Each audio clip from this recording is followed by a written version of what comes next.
guys, what's up? Welcome back here to another edition of the Fishing Teacher, and I really appreciate you guys checking today's video out. Got a good tip for you guys today. I'm going to talk about how to rig a swim bait.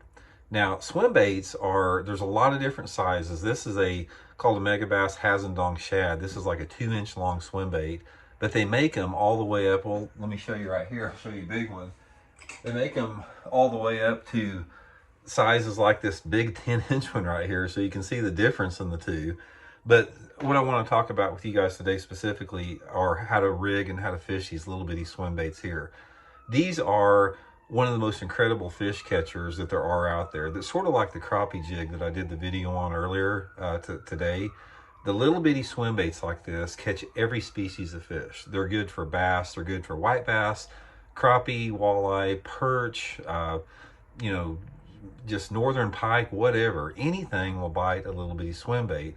And what they are is they're basically just a soft plastic lure that look like a minnow or a shad. Most all of them have some type of what's called a little boot tail on it.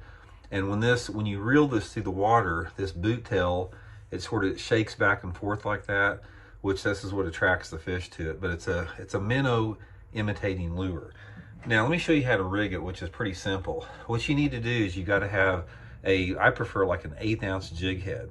This is a Megabass Oka Shear jig head. There's a lot of different ones on the market, but most of the time I like to stay with an 1/8 ounce on the smaller jig heads. Now we'll talk about bigger swim baits sometime in the future, but I basically wanted to talk about these little ones that really catch a lot of fish.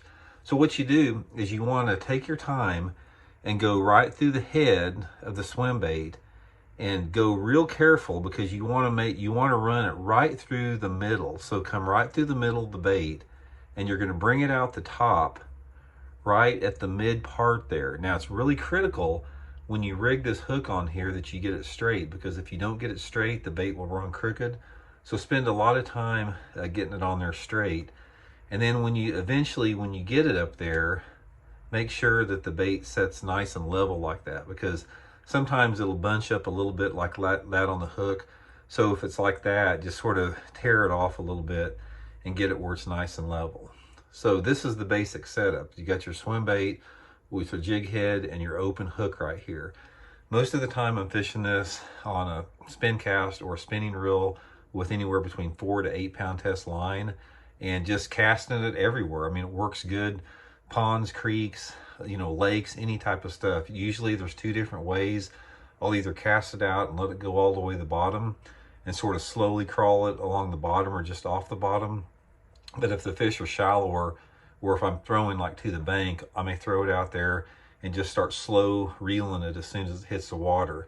So since it has a lead head on it, the depth that the lure retains, it's directly related to how far you let the bait fall and how fast you reel it. Most of the time with a little swim bait like this, you want to use like some type of a slow to medium retrieve, more on the slow side than the medium. But guys, this is one of the top fish catchers there are out there. There's tons of different swim baits out there, a lot of different variations, and they all catch fish. Just try to match some type of a shad looking swim bait. But it's definitely something you guys need to learn if you're getting into fishing. This is one of the basic tools of fishing for all different species, is a little swim bait here. So anyway, I hope it helps you guys catch a few, and we'll be back soon with another tip.